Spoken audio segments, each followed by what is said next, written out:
ಕೇಂದ್ರ ಸರ್ಕಾರಕ್ಕೆ 4 ಬೇಡಿಕೆಗಳನ್ನು 16 ವರ್ಷದಿಂದ ಪೂಜೆ ಮಾಡ್ತಾ ಇರುವಂತಹ ಗೋಮಾತಾ ಇವತ್ತಿಗೂ ಗೋಮಾತೆಯ ರಕ್ತ ನೆಲದ ಮೇಲೆ ಹರಿದಾಡೋದನ್ನ ನಾವು ನಿಲ್ಲಿಸಕ್ಕಾಗ್ತಾ ಇಲ್ಲ.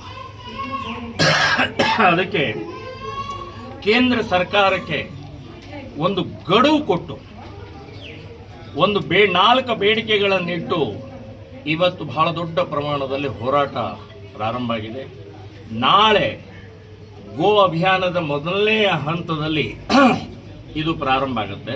ತಹಸೀಲ್ದಾರ್ಗೆ ಇಡೀ ದೇಶದಲ್ಲಿರುವಂಥ ಎಲ್ಲ ತಹಸೀಲ್ದಾರ್ಗೆ ಮನವಿ ಕೊಡೋದು, 2 ತಿಂಗಳ ಗಡುವು ಕೊಡೋದು ಮತ್ತು ಜಿಲ್ಲಾಧಿಕಾರಿಗಳೇ ಆಮೇಲೆ ದೆಹಲಿಗೆ 1,00,000 ಜನ ಸಾಧು ಸಂತರ ಅಮರಣ ಉಪವಾಸ ಕೂತ್ಕೊಳ್ಳೋದಂತ ಹೇಳಿ ನಿರ್ಧಾರವನ್ನು ಮಾಡಿದ್ದಾರೆ.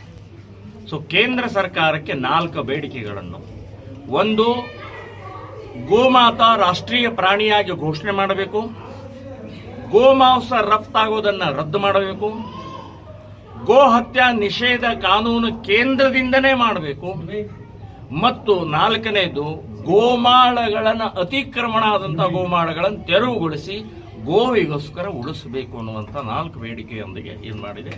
ಇದು ಯಾವುದೇ ರೀತಿಯ ಸಂಸ್ಥೆದ್ದಲ್ಲ, ವ್ಯಕ್ತಿದ್ದಲ್ಲ, ಸ್ವಾಮೀಜಿದಲ್ಲ, ನಂದಿ ಮತ್ತು ಗೋಮಾತೆಯ ನೇತೃತ್ವದಲ್ಲಿ ನಡೀತಾ ಇರುವಂಥ ಈ ಅಭಿಯಾನ.